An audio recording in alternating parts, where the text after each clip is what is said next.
All right. So if you've never seen Twilight, then I don't know where you've been. If you've never read Twilight, which I haven't, I've only seen the film. Again, I don't know where you've been. So, Twilight came out in 2008, PG-13. It's 2 hours and 2 minutes. The cast is extensive. Just in the first film alone, you have Kristen Stewart, who plays Bella Swan. You have Sarah Clark, who plays her mom, Renee. You have Billy Burke, who plays her father, Charlie Swan. You have Gil Birmingham, who plays Billy Black. You have Taylor Lautner, who plays Jacob Black. You have Justin Chon, who plays Eric. You have Michael Welch, who plays Mike Newton. You have Anna Kendrick as Jessica. You have Nikki Reed as Rosalie. Sorry, Rosalie.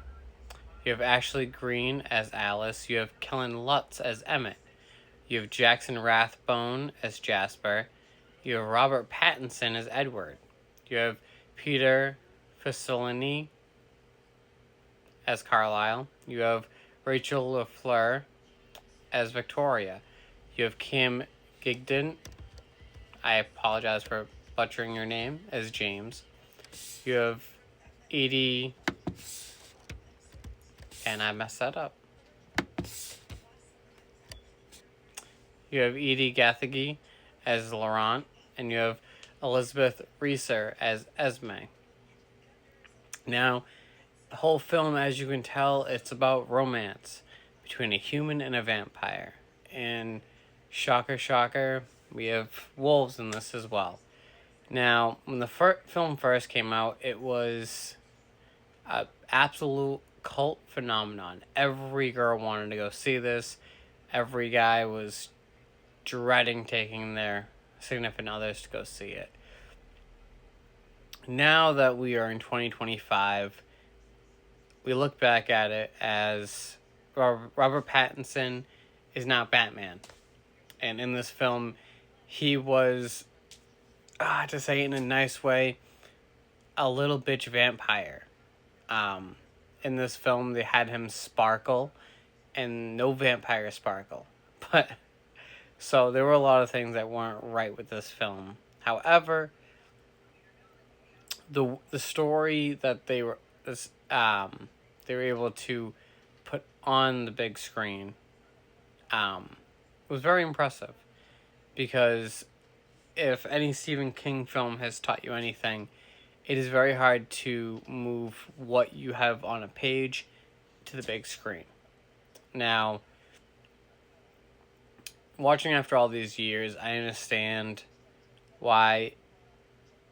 So it really hasn't stood the test of time, but why the film is still talked about.